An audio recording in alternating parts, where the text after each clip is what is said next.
Alhamdulillahi wa kafa. Wassalatu wassalamu ala al-mustafa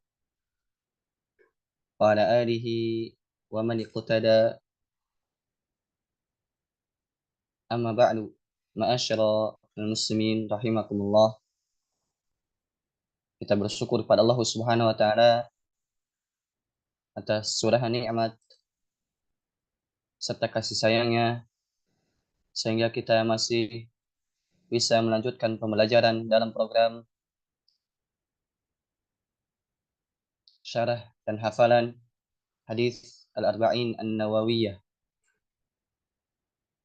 Karena jikalau bukan pertolongan dari Allah Subhanahu wa taala, tentulah kita tidak akan mampu mengikuti program ini sampai pertemuan ke-6 ini.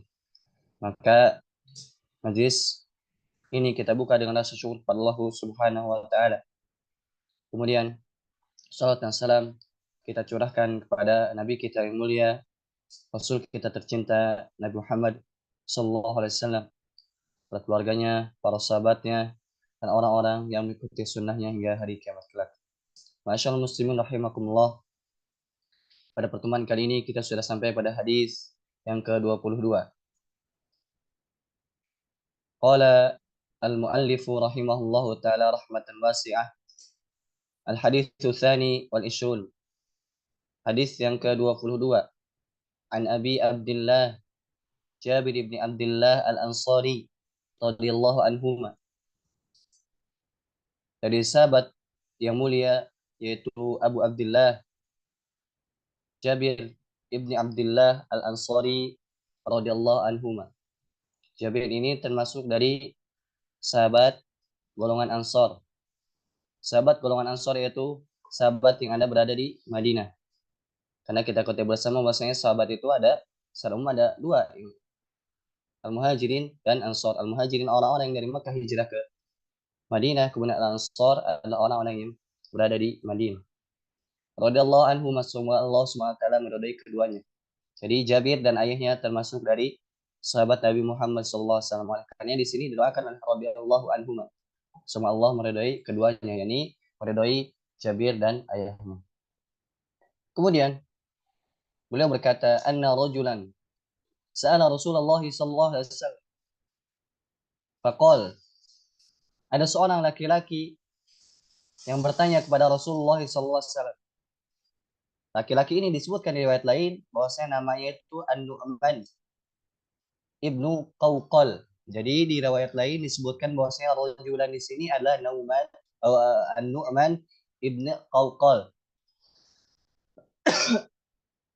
An-Nu'man berkata kepada Rasulullah sallallahu alaihi wasallam,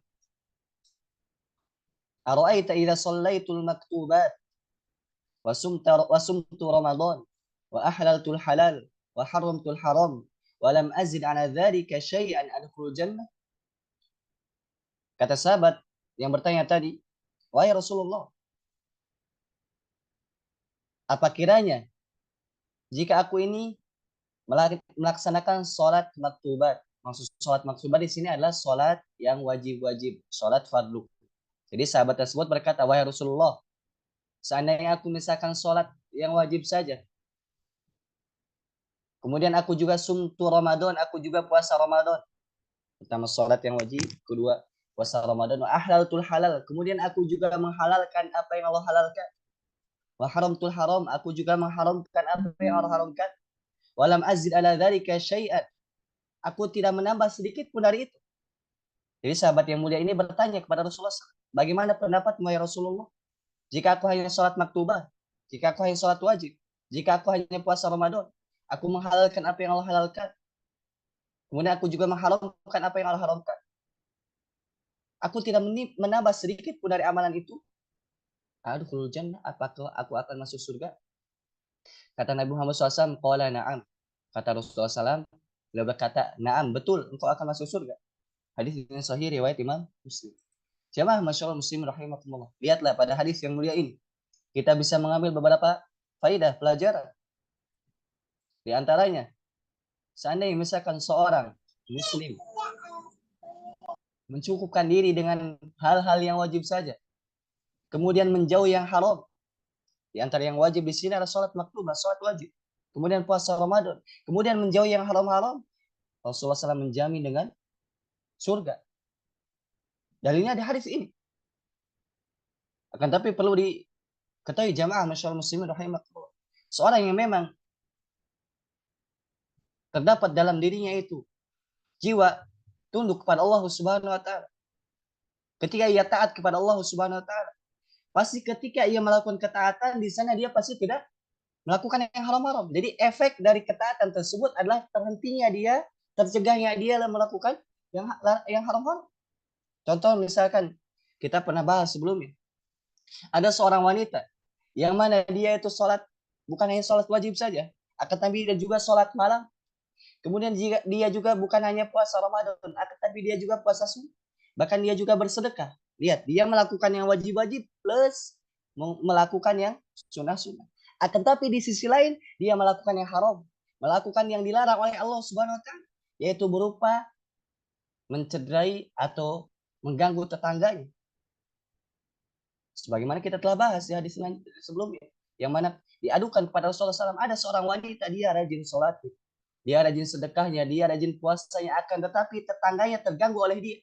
Kata Nabi Muhammad SAW, hiya finnar, dia tempatnya di neraka. Lihat, dalam hadis ini kita bisa mempelajari seandainya misalkan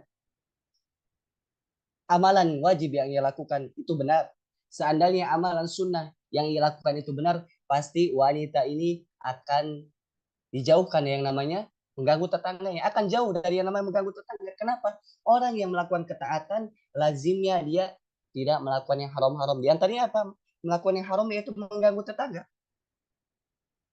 Jadi jamaah masyaallah muslim rahimakumullah, di antara dua hal ini, yakni melakukan yang wajib-wajib dan meninggalkan yang haram-haram, tidak dapat dipisahkan. Mesti ada dalam seorang muslim jika dia pengen masuk surga. Sebagaimana jaminan hadis ini, jaminan dari Nabi Muhammad SAW. Yang pertama, engkau melakukan yang halal-halal atau melakukan yang wajib-wajib. Kemudian engkau juga apa? Makan hanya yang halal-halal saja. Kau juga menjauhi yang haram-haram, menjauhi perbuatan yang buruk. Maka dengan itu seorang akan masuk surga pasti berdasarkan hadis ini.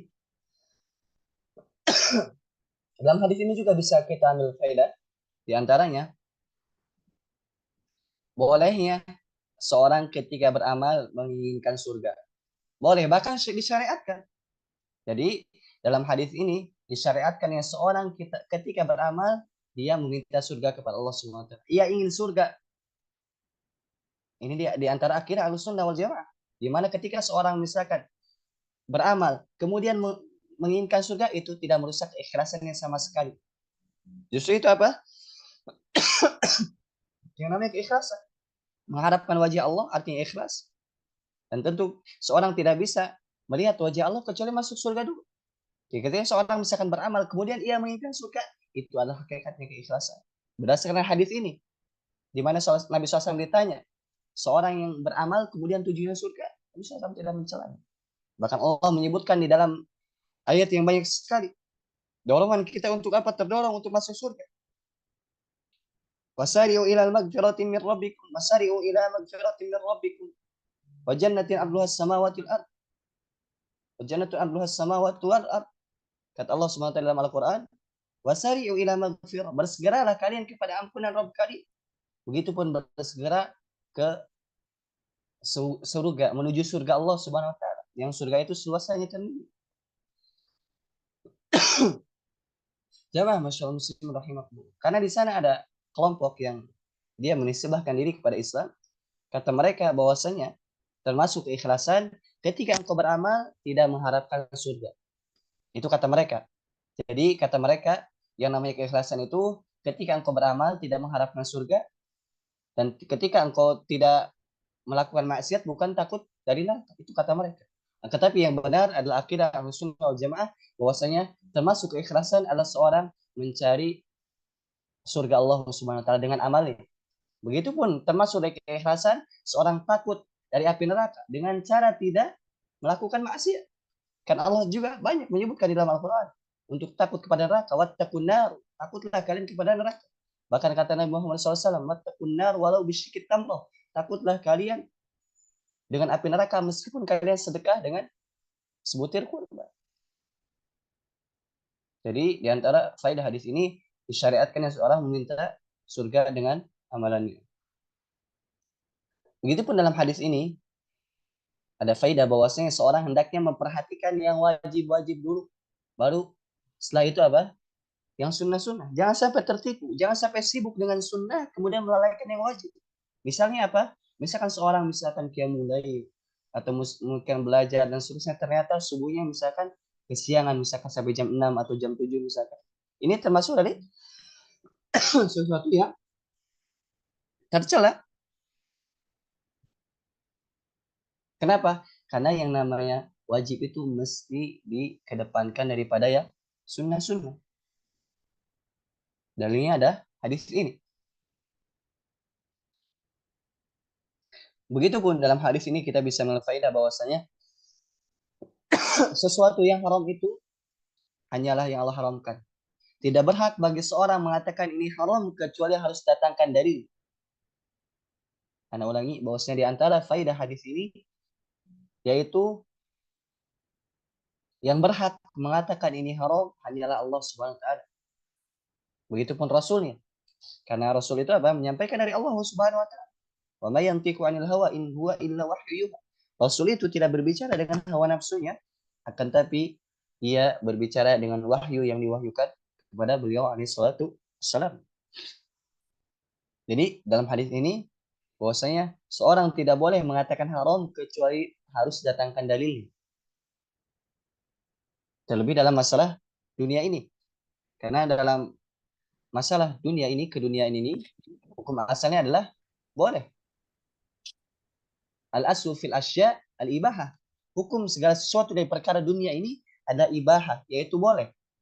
Seorang tidak boleh mengatakan misalkan ini haram kecuali harus datangkan dalil. Berdasarkan hadis ini. Seorang apa? Jika ingin masuk surga harus mengharamkan apa yang Allah haramkan. Ini seorang tidak berhak untuk mengatakan ini haram kecuali harus ada dalilnya dari datang di Al-Qur'an ataupun dari sunnah Nabi Muhammad sallallahu alaihi wasallam. Begitupun di antara faidah dari hadis ini yaitu semangatnya para sahabat dalam mengejar surga Allah Subhanahu wa taala. Jadi di antara faidah dari hadis ini adalah begitu semangatnya para sahabat untuk mengejar jalan menuju surga. Ini pertanyaan ini. Ya Rasulullah, jika aku melakukan sholat yang wajib-wajib, kemudian aku puasa Ramadan, aku mengharamkan apa yang haramkan, aku menghalalkan apa yang Allah halalkan. Apakah aku akan masuk surga?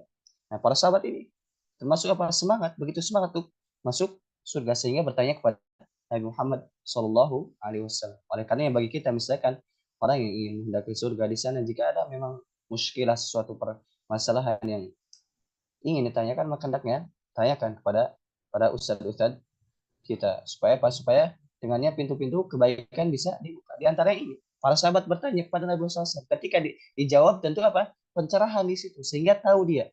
Sehingga dengan ilmu tersebut dia menuju Allah Subhanahu wa taala, menuju surga Allah Subhanahu wa taala. Kemudian kita lanjutkan pada hadis lanjutkan pada hadis yang ke-23. Al-hadisu al-thalithu wal-ishrun. Hadis yang ke-23. An Abi Malik Al-Harith Ibni Asim Al-Ash'ari radhiyallahu anhu. Dari sahabat yang mulia Abu Malik Al-Harith Ibni Asim Al-Ash'ari. Semua Allah meridainya. Qala, beliau berkata, qala Rasulullah sallallahu alaihi wasallam. Rasulullah sallallahu alaihi wasallam bersabda, at-tahuru syatrul iman. Yang namanya kesucian itu atau kebersihan itu sebagian atau setengah dari keimanan. Jadi kata Nabi Muhammad SAW, at-tahuru syatrul iman. Yang namanya kebersihan itu adalah setengah dari keimanan. Walhamdulillahi tamla'ul mizan. Dan alhamdulillah yaitu membanyakkan atau memberatkan timbangan. Jadi yang namanya alhamdulillah itu memberatkan timbangan. Jamaah masyaallah muslim rahimakumullah. Di potongan hadis yang pertama ini Kata Nabi Muhammad SAW, at-tahur syatrul iman. Yang namanya kesucian itu, kebersihan itu adalah setengah dari keimanan. Para ulama menjelaskan kenapa di sini disebutkan setengah dari keimanan. Seolah-olah apa? Seolah-olah yang namanya kesucian itu ada dua bagian. Yang pertama ini, yang kedua ini. Apa yang pertama ini? Yaitu kesucian ini. Yang kedua apa? Kata para ulama disebutkan satu di sini apa? At-tahur di sini apa? Tahur dari kesyirikan. Jadi yang namanya iman itu yang pertama tahur, yaitu bersih dari kesyirikan. Yang kedua apa? Yang kedua beribadah hanya kepada Allah Subhanahu wa taala. Anak ulangi. Di sini disebutkan bahwasanya kebersihan itu, kesucian itu adalah setengah dari keimanan. Nah, ini yang pertama. Makna dari kesucian di sini adalah kesucian dari kesyirikan.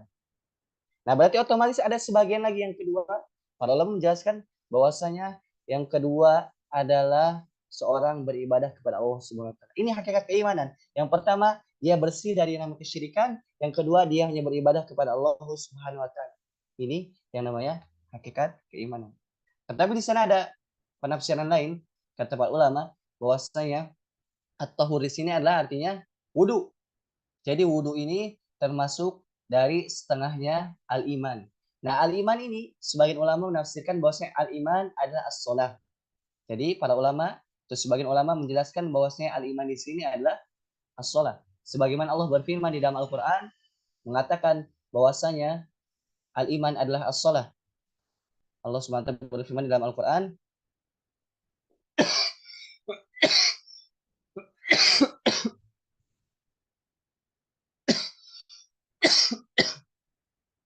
"Wa ma kana Allahu liyudhi'a imanakum."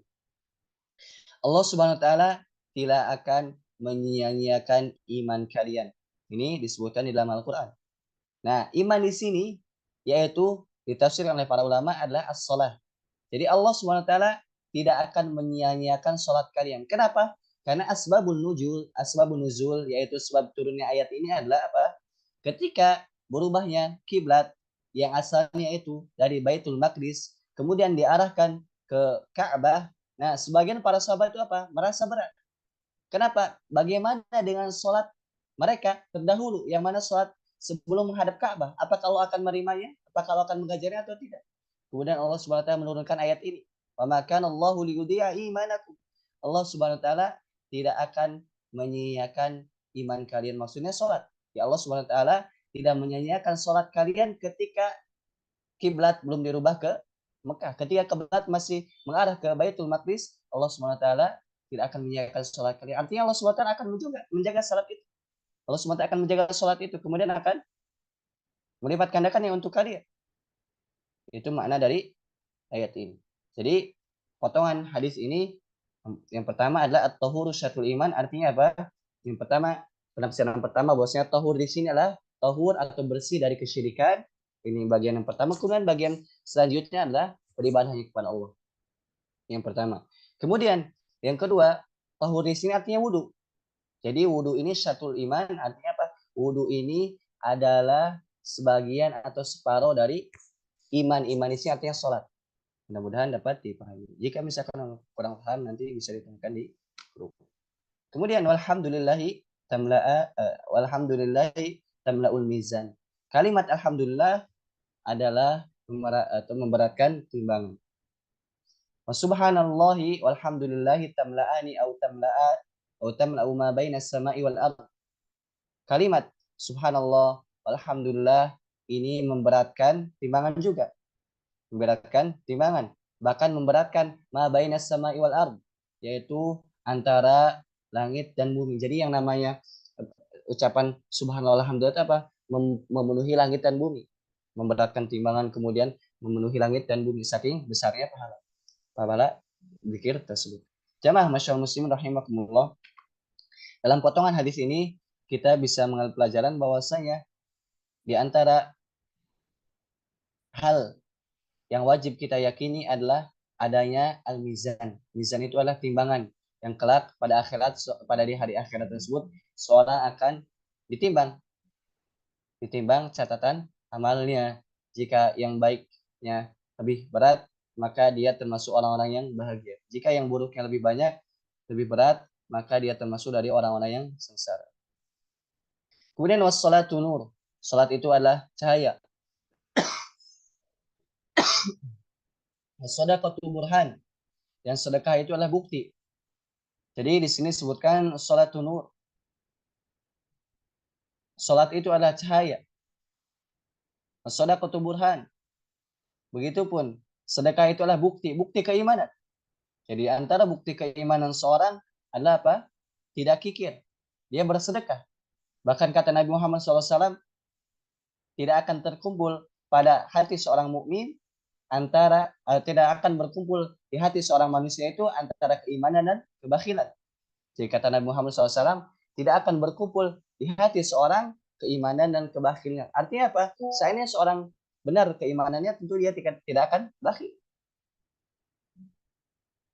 Begitupun di sini disebutkan wassalatu nur. Yang namanya salat ini adalah cahaya. Cahaya yang dengannya dia berjalan menuju Allah Subhanahu wa taala. Cahaya yang dengannya dia bisa membedakan antara yang benar dan yang salah. Oleh karena di antara faidah dari salat adalah inna salata tanha 'anil fahsya'i wal munkar. Bahwa salat itu mencegah dari perbuatan keji dan munkar. Ini di antara bentuk cahaya salat. Yang mana dengan salat tersebut bisa mencegah dia dari perbuatan keji dan munkar. Nah, pertanyaannya, di sana misalkan ada orang salat, tetapi salat jalan, kemudian maksiat jalan. Kalau bahasa kita mungkin STMJ, salat terus, maksiat, STMJ, salat terus, maksiat jalan. Ini apakah yang salah firman Allah tersebut atau sabda Nabi Muhammad SAW atau apa yang salah? Tentu jawabannya yang salah salat dia.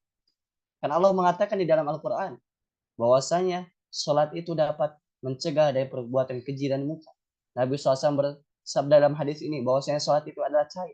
Artinya ketika seorang misalkan salat akan tapi belum mendapatkan cahaya yang sempurna, ketika dia salat akan tapi masih berbuat keji dan munkar, maka ketahuilah salatnya perlu dikoreksi. Karena salat yang benar adalah salat yang dapat mencegah pelakunya dari perbuatan keji dan munkar. Salat yang benar adalah yang bisa mengantarkan seorang mendapatkan cahaya dari Allah SWT, mendapatkan petunjuk hidayah dari Allah SWT. Oleh karena koreksi diri kita, renungkan diri kita. Kita misalkan alhamdulillah salat misalkan tidak tertinggal misalkan. Tetapi sejauh mana manfaat dari salat tersebut? Sudahkah kita mendapatkan cahayanya atau tidak? Atau misalkan mendapat cahaya atau sedikit dan seterusnya, renung, pikirkan. Dan setelah dirungi dan pikirkan berarti apa dirubah. Misalnya misalkan kurang khusyuk. Kalau kurang khusyuk, pahami makna dari sholat. Dari antara bentuk seorang bisa mengambil faedah dari sholat adalah mengerti bacaan sholat. Pelajari itu. Kemudian belajar juga bahasa Arab. Misalkan ketika dia misalkan menjadi makmum dia juga paham. Ketika dia membaca ayat dia paham. Ketika dia ruku dia paham. Dan seterusnya. Kemudian as-sabru dia. Yang namanya kesabaran itu adalah dia cahaya. Cahaya yang dengannya dia bisa mendapatkan pahala dari Allah SWT. Cahaya yang dengan dia bisa kuat ketika mendapatkan musibah. Dengan as-sabru dia, sabar itu adalah cahaya. Wal Qur'anu hujjatun laka aw 'alaik. Quran ini adalah hujjah yang membela engkau atau justru hujjah yang menjatuhkan engkau. Kata Nabi SAW, Al-Qur'anu hujjatun laka wa 'alaik. Quran itu bisa menjadi pembela bagi engkau, hujjah bagi engkau, atau justru 'alaik, atau justru hujjah yang dapat mencelakakan engkau. Artinya apa? Seorang jika menjadikan Al-Quran ini sebagai panutan dia, pedoman dia mempelajari Al-Quran, kemudian ia mengamalkan dalam kehidupan sehari-hari, ia mendakwahkannya, maka dengan izin Allah SWT Al-Quran akan menjadi pembela bagi dia. Al-Quran syafi'an di ashabi. Al-Quran itu akan datang pada hari kiamat, akan beri syafaat kepada pelakunya, kepada sahibnya, kepada sahib Al-Quran yang mempelajari Al-Quran, mengamalkan Al-Quran. Berbeda dengan orang yang dia membaca Al-Quran, kemudian dia mempelajari Al-Quran, akan tapi menyelisih apa yang ada dalam Al-Quran, maka ketahuilah bahwasanya Al-Quran justru akan memberatkan, akan mendorongmu kepada kebinasaan. Disebabkan kau tidak beramal dengan Al-Quran. Kenapa gunanya seorang misalkan berilmu? Bahkan misalkan dia hafal Al-Quran, akan tapi ia menyelisih apa yang dalam Al-Quran, tidak ada gunanya. Bahkan kita ketahui bersama bahwasanya di antara orang atau kelompok yang kelak digusur oleh Allah pertama kali, yang akan dilemparkan oleh Allah pertama kali ke neraka adalah mereka qari'ul Quran. Mereka adalah para pembaca Al-Quran. Mereka adalah para penuntut ilmu, para ulama. Disebabkan apa? Disebabkan mereka tidak ikhlas dalam belajar. Disebabkan mereka tidak ikhlas ketika membaca Al-Quran. Liuqal qari, engkau hanya dikatakan qari saja. Engkau meniatkan membaca Al-Quran supaya engkau dikatakan qari. Faqad qil, dan itu telah engkau dapatkan di dunia. Kemudian pada hari kiamat diseret dengan muka-mukanya diseret. Mukanya di bawah, kemudian kakinya di atas diseret, kemudian dilemparkan ke api neraka. Begitupun orang yang belajar. Dia tidak ikhlas kepada Allah SWT. Hanya dikatakan yuqal alim, dia hanya ini katakan alim. Faqad qil, kemudian telah dikatakan alim itu di dunia. Lihat dalam hadis yang mulia ini. Orang yang ingin disebut alim dengan ilmunya, orang yang ingin disebut qari dengan baca Al-Qur'annya, Allah berikan di dunia ini, sedangkan di akhirat Allah SWT akan balas dengan benar-benar. Oleh karena ketika kita mendengar hadis-hadis seperti ini, maka lihatlah diri kita, jangan merasa aman sedikit pun dari hal tersebut. Jangan merasa misalkan kita telah ikhlas. Jangan sekali-kali seperti itu. Kenapa? Kayak nama ikhlas itu berat. Mesti perlu perjuangan, kesungguhan. Karena tidak ada yang mengatakan ikhlas itu mudah kecuali orang-orang yang magrur, orang yang tertipu. Sekelas ulama saja tidak berani mengklaim ikhlas. Hisam al-Dustawai, beliau seorang ulama hadis. Beliau tidak berani mengatakan ikhlas. Kata beliau, aku tidak berani mengatakan satu hari saja ketika mencari hadis aku ikhlas. Tidak berani.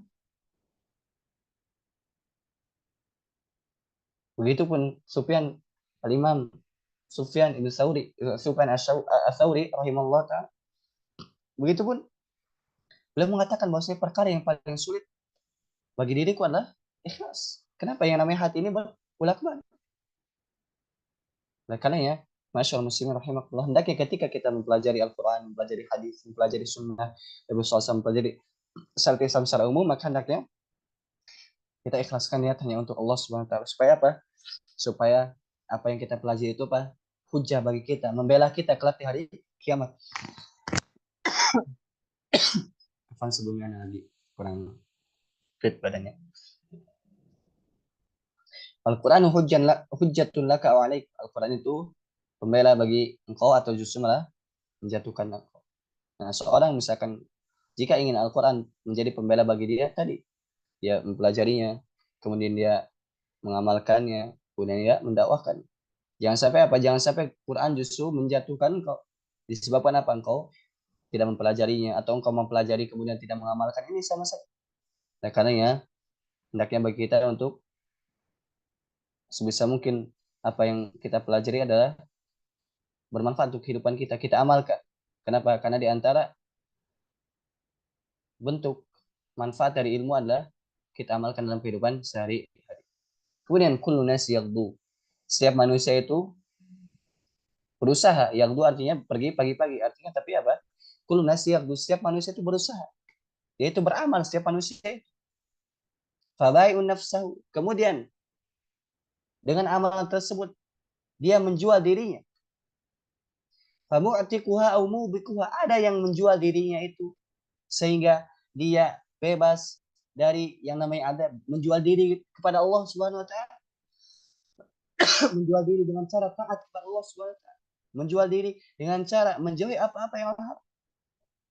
Jadi dalam potongan hadis terakhir ini Nabi SAW bersabda, setiap manusia itu berusaha, setiap manusia itu beramal.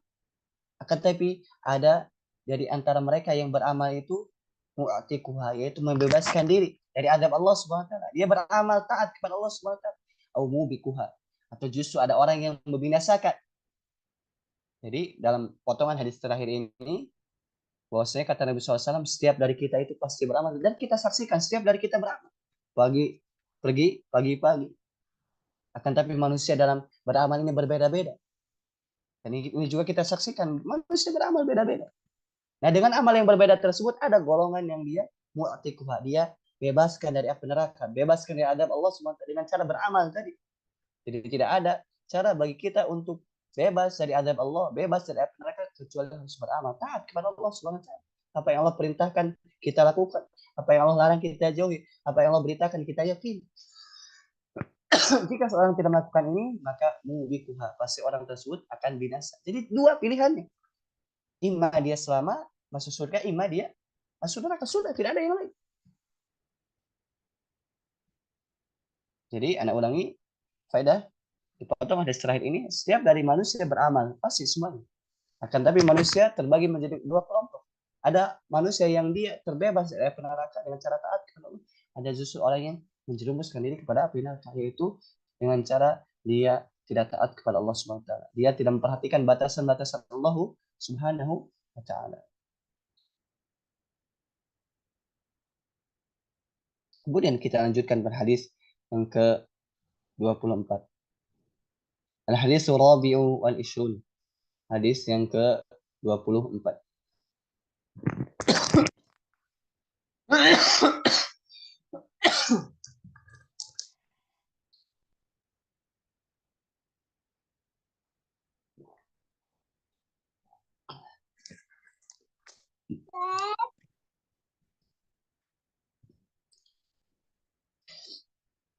An Abi Dzar al-Ghifari, Abi Dzar al-Ghifari radhiyallahu anhu.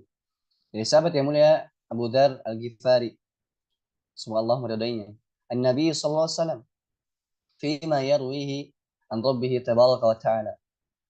Dari Nabi Muhammad SAW yang mana Nabi meriwayatkan dari Allah Subhanahu wa taala, tabaraka wa ta'ala. Jadi jamaah masyaallah muslimin rahimakumullah, jika ada hadis yang di situ dikatakan anin Nabi sallallahu alaihi wasallam fima yarwihi an rabbih tabaraka wa ta'ala, dari Nabi Muhammad SAW yang Nabi meriwayatkan dari Allah, ini para ulama menyebutkan bahwa ini hadis qudsi. Jadi kalau ada disebutkan dalam hadis kemudian Nabi SAW meriwayatkan dari Rabbnya, itu namanya hadis qudsi. Hadis qudsi. Anda ulangi, jika ada hadis yang mana Nabi SAW meriwayatkan dari Rabbnya. Jadi misalkan hadis Nabi SAW bersabda, Allah Subhanahu wa taala berfirman, maka ketahuilah bahwasanya hadis qudsi. Hadis qudsi. Kemudian annahu qol, Allah Subhanahu wa taala berfirman. Lihat di sini Allah Subhanahu wa taala berfirman, akan tapi setelahnya bukan Al-Qur'an, tapi hadis. Hadis ini apa? Hadis qudsi. Kenapa dinamakan hadis qudsi? Untuk membedakan dengan hadis nabawi. Untuk membedakan dari hadis nabawi. Kalau hadis nabawi, hadis dari Nabi. Kalau hadis qudsi, datangnya dari Allah Subhanahu wa taala. Oleh karena di sini Allah Subhanahu wa taala berfirman, ya ibadi, inni haramtu dzulma ala nafsi wa ja'altuhu bainakum muharrama fala tadzalamu. Yang artinya, wahai hamba-hambaku, Allah menyeru kita selaku hambanya. Dan ya ibadi ini termasuk apa? Seruan lembut dari Allah Rabb kita. Hendaknya kita memperhatikan seruan ini. Bahkan jemaah masyaallah muslimin rahimakumullah, seandainya kita misalkan memikirkan hadis yang agung ini yang akan kita bacakan ini, begitu apa? Begitu besar ya kedudukan hadis ini dalam agama kita.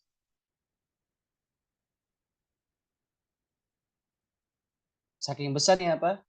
Kedudukan hadis ini, Allah SWT menyeru hamba-hambai, ya ibadi, wahai hambaku. Hendaknya kita perhatikan apa yang Allah SWT firmankan. Inni haramtu dzulma ala nafsi.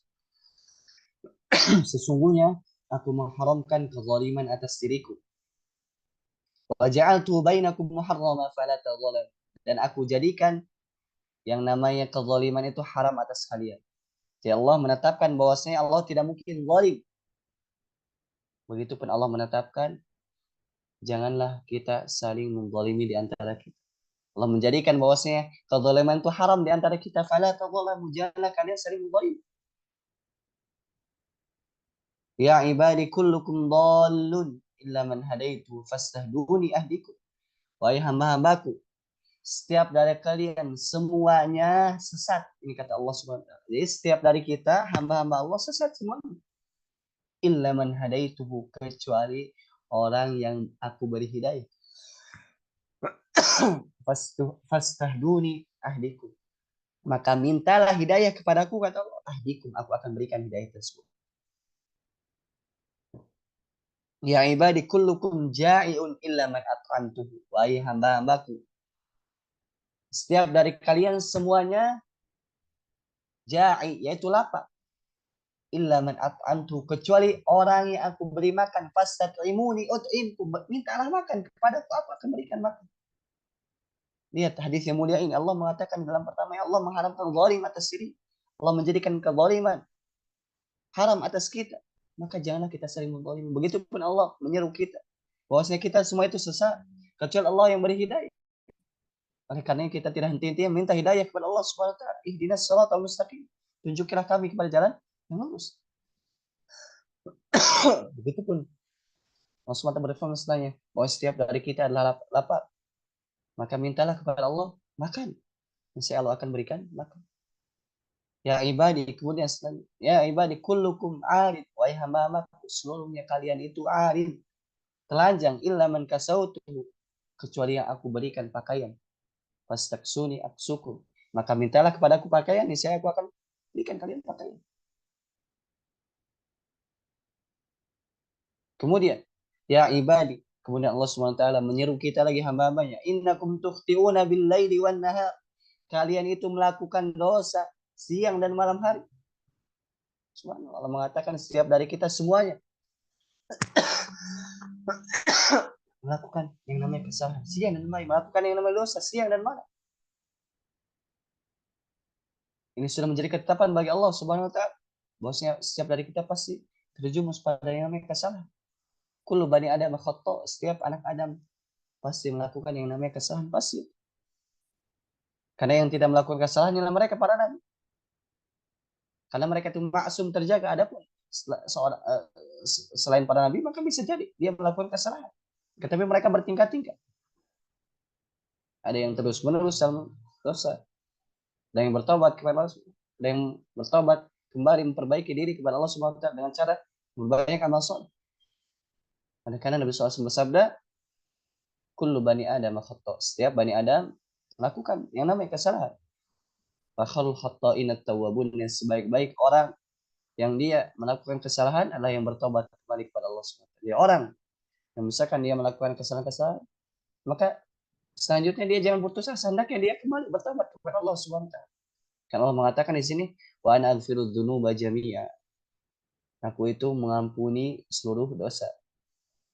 Bahkan disebutkan di surat Az-Zumar, qul ya ibadiyalladzina asrafu ala anfusihim la taqnatu min rahmatillah. Katakan wahai Muhammad, katakan pada hamba-hambaku, ya ibadiyalladzina asrafu ala anfusihim, wahai hamba-hambaku yang melampaui batas. Lihat Allah mengatakan kepada orang yang bermaksiat, kepada hamba yang hina, yang tercipta dari sesuatu yang hina. Akan tapi Allah menyeru mereka dengan panggilan kasih sayang, ya ibadiyalladzina asrafu ala anfusihim la taqnatu min rahmatillah. Wahai hamba-hambaku yang melampaui batas. Kita semua, kita melakukan kesalahan, kita melakukan dosa. Betapa banyak kesalahan kita, betapa lalainya kita dari berzikir kepada Allah SWT, betapa banyaknya kesalahan kita dibarengi dengan sedikitnya ketaatan kita.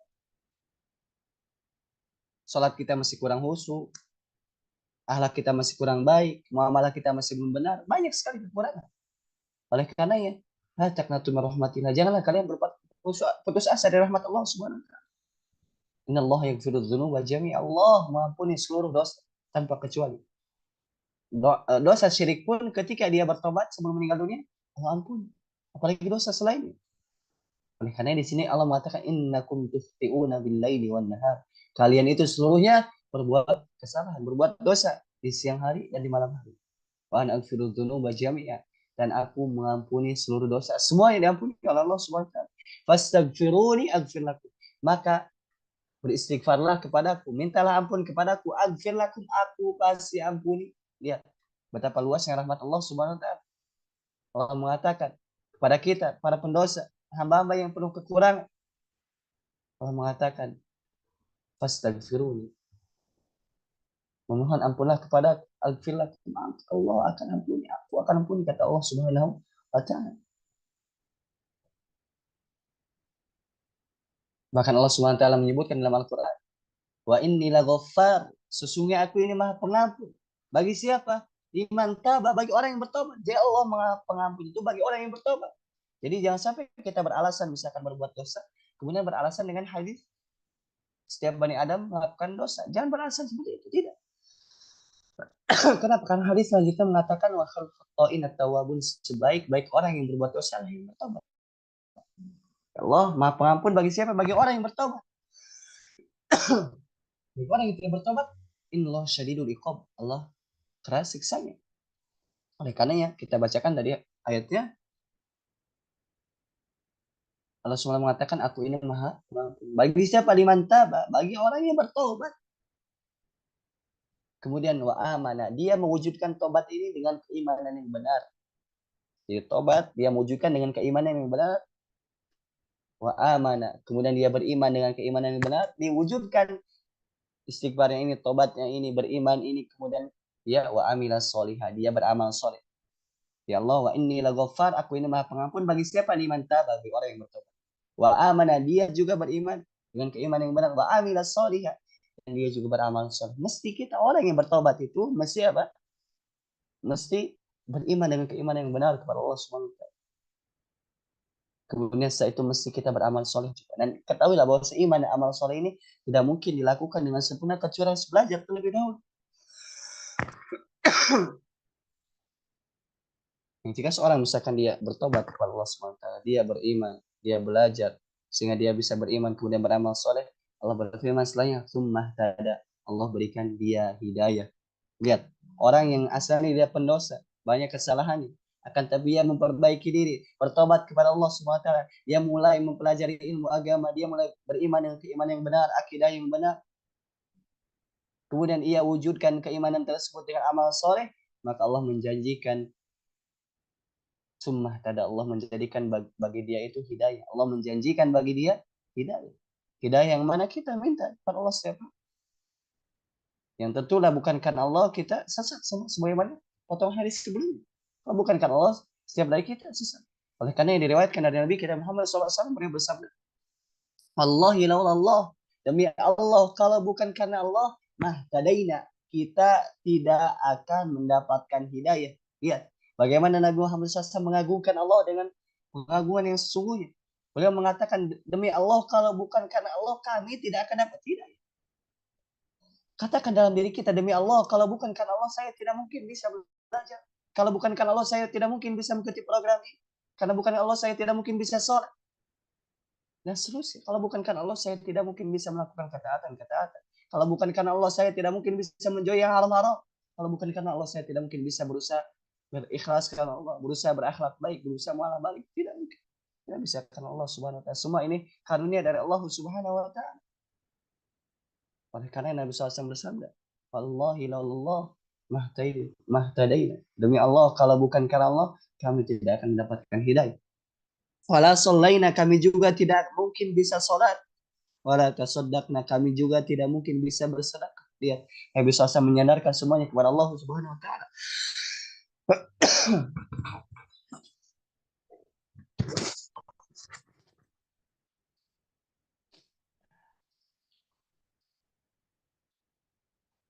Oleh karena yang jamaah masyaallah muslim rahimahullah, hendaknya kita benar-benar merenungi apa yang telah kita pelajari.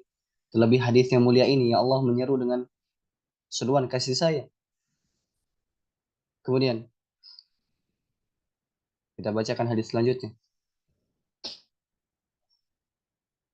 Innakum lan tablughu durri fatadurruni wa lan tablughu naf'i fatanfa'uni. Yang artinya, wahai hamba-hambaku, Allah kembali lagi menyeru kita, wahai hamba-hambaku, kalian itu tidak dapat memudaratkan aku, kata Allah. Kalian tidak akan sampai dapat memudaratkan diriku. Begitupun kalian tidak akan sampai memberikan manfaat kepada diriku. Artinya apa? Ketika misalkan manusia terus-menerus bermaksiat, dia durhaka kepada Allah, tidak taat, dia membangkang, dia tidak beriman kepada Allah Subhanahu wa taala, tidak membenarkan apa yang Allah beritakan, ketahuilah bahwa itu semua tidak akan memberikan mudarat kepada Allah Subhanahu wa taala. Sebagaimana potongan hadis selanjutnya. Walan tablughu naf'i fatanfa'uni. Begitupun kalian tidak mungkin dapat memberikan manfaat. Artinya apa? Sehebat apapun kita melakukan ketaatan, maka ketahuilah bahwasanya itu tidak akan memberikan manfaat sedikit pun bagi Allah Subhanahu wa taala. Allah Maha sempurna, Allah zat yang tidak butuh kepada kita. Bahkan disebutkan nanti di akhir hadis apa? Ketika kita beramal itu untuk diri kita pribadi, untuk diri kita. Ketika kita beramal soleh, ketika kita berlelah-lelah dalam melaksanakan ketaatan kepada Allah, maka itu manfaatnya kembali kepada kita. Allah sedikit pun tidak mengambil manfaat. Kemudian ya ibadi, wahai hamba-hambaku, lau anna awwalakum wa akhirakum wa insakum wa jinnakum kanu ala atqa qalbi rajulin wahidin minkum ma zada dzalika fi mulki syai'a. Kata Allah, wahai hamba-hambaku, law anna awwalakum, seandainya orang yang pertama dari kalian, wa akhirakum, sampai yang akhirnya, jadi yang awal sampai yang akhir, wa insakum jinnakum, dari jinnya, bangsa jinnya, dari bangsa manusia. Ya Allah berkata dalam hadis ini, seandainya kalian itu pun dari golongan jin dan manusia, semuanya makhluk, kanu ala atqa qalbi rajulin wahidin minkum, semuanya itu berada di atas hati yang paling bertakwa di antara kalian, yaitu hati Nabi Muhammad SAW. Karena hati yang paling bertakwa. Nah, seandainya setiap manusia itu hatinya seperti hati Nabi Muhammad, dari awal sampai akhirnya, dari bangsa jin sampai bangsa manusia, kata Allah, ma zada dzalika fi mulki syai'a, itu tidak akan menambah sedikit pun dari kerajaan Allah Subhanahu wa taala. Lihat jemaah masyaallah muslimin rahimakumullah.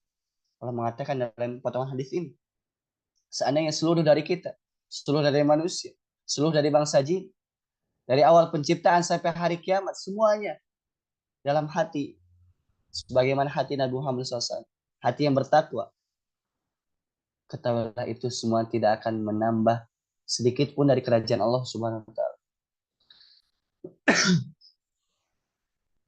Ya ibadi, law anna awwalakum wa akhirakum wa insakum wa jinnakum kanu ala afjari qalbi rajulin wahid minkum ma naqasa dzalika min mulki syai'a. Yang artinya, wahai hamba-hambaku, seandainya dari awal kalian sampai akhir kalian, dari bangsa manusia sampai bangsa jin, kemudian berada di atas hati yang paling buruk di antara kalian, mana qasdari kami mulki syai'a, itu semua tidak akan mengurangi dari kerajaanku sedikit. Lihat dalam hadis yang mulia ini, Allah mengatakan, seandainya dari kita semua, bangsa manusia, bangsa jin, dari awal penciptaan sampai hari kiamat, kemudian hatinya seperti hati iblis, karena iblis termasuk hati yang paling buruk, nah semuanya seperti itu, ketahuilah itu tidak akan mengurangi kerajaan Allah meskipun hanya sedikit. Jadi sehebat apapun seorang, ketika taat tidak menambah kerajaan Allah, begitupun seburuk apapun seluruh manusia, itu tidak akan mengurangi kerajaan Allah SWT. Ini menunjukkan kemahabesaraan Allah, ini menunjukkan kemahakayaan Allah SWT. Allah tidak butuh kepada kita semua. Kemudian kata Allah SWT, "Lau anna awwalakum wa akhirakum wa insakum wa jinnakum qamu fi sa'idin wahidin fasaluni fa'ataitu kulla insan kulla wahidin mas'alatah." Kata Allah Subhanahu wa taala, seandainya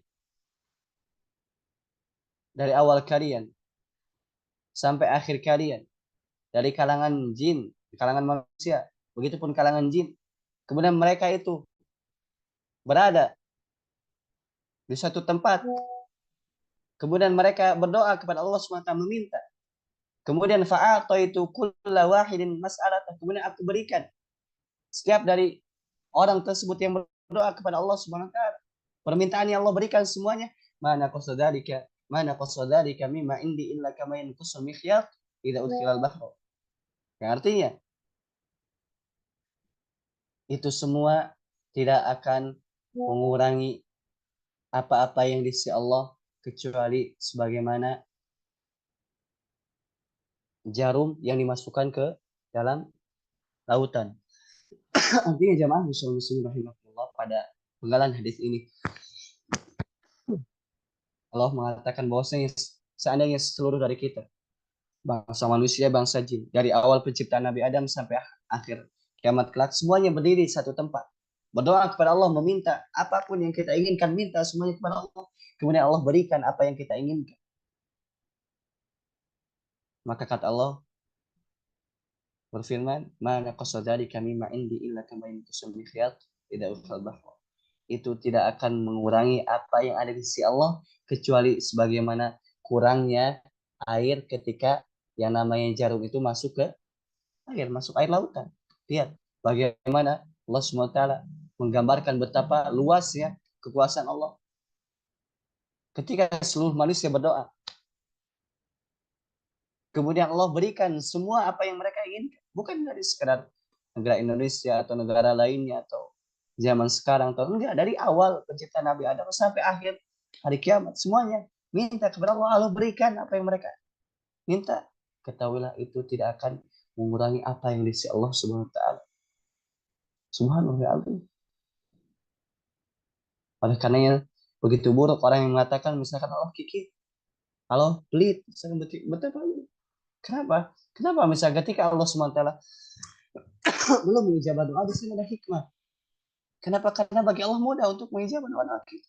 Akan tapi perlu sabar. Jangan sampai berprasangka buruk kepada Allah Subhanahu wa taala. Allah mengatakan sendiri dalam hadis ini. Seandainya setiap manusia meminta kepada Allah beri, tidak akan mengurangi apa yang disi Allah Subhanahu wa taala. Kemudian Allah berfirman, "Ya ibadi, innama hiya a'malukum uhsiha lakum." Wahai hamba-hambaku, itu hanya amal kalian. Jadi kalau misalkan kalian beramal, itu hanya amal kalian untuk kalian. Allah hanya simpan, Allah hanya simpan. Summa uwafikum iya. Kemudian Allah akan memberikan kepada kalian. Jadi yang kita amalkan ini, ketaatan yang kita amalkan ini Allah simpan, kemudian Allah sempurnakan di hari kiamat. Faman wajada khairan falyahmadillah. Jika misalkan kita mendapati ternyata di hari kiamat itu apa? Kebaikan, maka falyahmadillah. Hendaknya puji Allah Subhanahu wa taala. Kenapa? Ya tadi kalau bukan karena Allah kita tidak mungkin bisa beramal. Ya Allah mengatakan di akhir penggalan hadis ini, jadi seandainya kalian beramal pun apa? Itu untuk kalian. Allah hanya simpan. Allah tidak mau mengambil manfaat sedikit pun dari amal tersebut. Justru manfaat itu kembali kepada diri kalian. Justru Allah wafikum ya, justru Allah akan menyempurnakan amal tersebut. Faman wajada khairan falyahmidillah. Maka barang siapa yang mendapati kebaikan, maka falyahmidillah. Hendaknya dia puji Allah Subhanahu wa taala. Karena Allah yang telah memudahkan kebaikan-kebaikan bagi dia. Allah yang beri taufik hidayah untuk dia. Faman wajada ghairal dzalik fala yalumanna illa nafsah. Sedangkan sebaliknya jika kelak di akhirat ternyata keburukan yang ia dapatkan, fala yalumanna illa nafsah. Jangan celah kecuali celah diri sendiri. Kenapa? Karena yang namanya syariat ini, yang namanya syariat ini telah Allah jelaskan. Allah telah menurunkan kitab. Allah telah mengutus para rasul. Allah telah menjelaskan mana yang benar, mana yang salah. Nah, tugas orang yang berakal tentu dia apa? Mempelajari agama ini. Ketika ia mempelajari agama ini, mesti apa? Mesti dia tahu kebenaran agama ini. Ketika tahu kebenaran agama ini, mesti dia beramal. Nah, orang yang dia berpaling dari Allah Subhanahu wa taala, berpaling dari syariat Islam, kelak di hari kiamat dia akan mendapati keburukan yang ia akan dapat. Maka kelak pada hari kiamat orang tersebut fala yalumana illa nafsa, jangan celak kecuali dia celak diri engkau. Kenapa dulu engkau tidak mempelajari agama Islam di dunia ini? Kenapa Al-Quran telah diturunkan, sunnah telah ditulis, diabadikan sampai hari kiamat. Begitupun Al-Quran tentunya. Begitupun para ulama, para ustadz telah menjelaskan tentang agama ini. Dan seorang kelak pada hari kiamat tidak ada alasan untuk mencela Allah Subhanahu wa taala. Kenapa? Karena Allah Subhanahu wa taala telah menurunkan hujahnya. Allah Subhanahu wa taala telah menjelaskan mana yang benar, mana yang salah. Oleh karena Allah berfirman di penggalan hadis akhir ini, ketika seorang ternyata mendapati keburukan, fala yalumana illa nafsa, jangan celah kecuali celah diri sendiri. Jangan celah Allah, celah diri sendiri. Kenapa? Kenapa tidak menempuh jalan kebaikan? Hadis ini sahih riwayat Imam Muslim.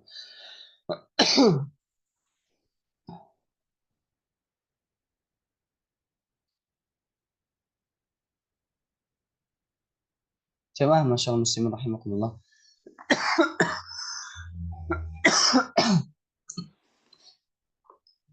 Di antara kaidah yang bisa kita ambil dari hadis ini adalah al jazau min jinsil amal. Bahwasanya yang namanya balasan itu tergantung dari perbuatan. Jadi yang namanya balasan itu tergantung dari perbuatan. Jika perbuatan kita baik, maka balasannya pun akan baik. Sebaliknya, jika perbuatan kita buruk, maka buruk pula balasan yang akan kita dapat. Karena sebagian ulama memperumpamakan bahwasanya dunia ini ibarat ladang, yang mana kelak di akhirat adalah dunia ini ibarat ladang yang mana seorang bercocok tanam di dalamnya, dan kelak di akhirat itu ibaratkan dia musim panen, yang mana dia akan panen dari apa-apa yang ia cocok tanam di dunia ini. Jika seorang misalkan di dunia ini bercocok tanam dengan kebaikan, tentulah kelak di akhirat akan panen dengan kebaikan. Sebagaimana misalkan petani, ketika ia bercocok tanam dengan padi, tentulah padi yang akan dia panen. Begitupun misalkan ketika bercocok tanam dengan anggur, tentu anggur yang akan dihasilkan. Begitupun seorang ketika di dunia ini beramal dengan kebaikan, tentulah di akhirat dia akan panen kebaikan. Dan sebaliknya ketika seorang misalkan di dunia ini beramal keburukan, tentu keburukan yang ia akan dapatkan. Nah, kata berfirman apa? Tadi di akhir ayat, di akhir hadisnya, "Fain wajada khairan falyahmadillah." Jika kalian dapat kebaikan, dan tentu kebaikan ini disebabkan apa? Amal seorang hamba ketika di dunia, maka falyahmadillah. Hendaknya dia memuji Allah Subhanahu wa taala. Barang siapa yang waman wajada ghairal dzalik fala yalumana illa nafsuh. Jika seorang misalkan mendapati keburukan kelak pada hari kiamat, maka jangan celak kecuali diri. Kenapa? Karena di dunia dia beramal dengan keburukan. Tidak mungkin Allah zalim. Allah telah mengatakan Allah zalim, tidak Allah tidak zalim terhadap dirinya. Bahkan Allah mengharapkan zalim atas diri. Oleh karenanya, hadis ini sampai awal sampai akhirnya adalah nyambung. Seandainya kita misalkan memperhatikan, kemudian memahaminya, kemudian kita mempraktekkan dalam kehidupan sehari, tentu kita mendapatkan faedah yang sangat banyak sekali. Sehingga apa? Hal tersebut dapat mendorong kita untuk memperbanyak amal ketaatan, begitupun menjauhi amal keburukan. Hendaknya ketika misalkan kita melakukan amal kebaikan, jangan anggap itu kecil. Misalkan jangan aku kemudian kecil kemudian tinggalkan, tidak. Kan tapi selama itu kebaikan, maka lakukan meskipun kecil. Begitupun yang namanya keburukan, hendaknya jauhkan meskipun apa? Meskipun itu kecil. Kenapa? Karena yang namanya kebaikan itu ketika kita melakukannya, maka kita akan dimudahkan oleh Allah SWT untuk melakukan kebaikannya. Misalkan kita melakukan kebaikan A, disebabkan kita melakukan kebaikan yang A ini, Allah akan mudahkan kita melakukan kebaikan yang B. Terus sampai C, D, dan seterusnya. Ya, ketika kita misalkan melakukan kebaikan, maka di antara balasan kebaikan dari Allah adalah Allah mudahkan jalan kebaikan selanjutnya. Begitupun, misalkan di antara efek dari keburukan adalah seorang mudah melakukan keburukan yang lain. Misalkan A melakukan keburukan yang pertama, misalkan A kecil, maka si A yang buruk ini akan mendorong melakukan keburukan B, terus C, D, dan seterusnya. Kenapa? Karena para ulama menjelaskan di antara efek buruk dari kemaksiatan adalah akan mendorong kepada keburukan yang lain, akan mendorong kepada maksiat yang lain. Nah, karena ya masyaallah muslimin rahimakumullah, dari apa-apa yang kita pelajari hendaknya membuahkan amal. Misalkan kita sudah sampai hadis 24, hendaknya apa yang kita pelajari itu apa membuahkan amal ketaatan pada Allah Subhanahu wa taala. Kenapa? Tadi karena hakikatnya apa yang kita pelajari itu apa? Bisa menjadi hujah bagi kita, dapat membela kita di hari kiamat, atau justru malah menjumuskan kita disebabkan kita tidak beramal dengan apa yang telah kita ketahui. Hada wallahu alam bissawab. Allahumma anfa'na bima 'allamtana wa 'allimna ma yanfa'una wa zidna ilman ya arhamar rahimin. Allahumma inna nas'aluka ilman nafi'an wa rizqan thayyiban wa amalan mutaqabbala. Subhanakallahumma bihamdika asyhadu an la ilaha illa anta astaghfiruka wa atubu ilaik. Assalamualaikum warahmatullahi wabarakatuh.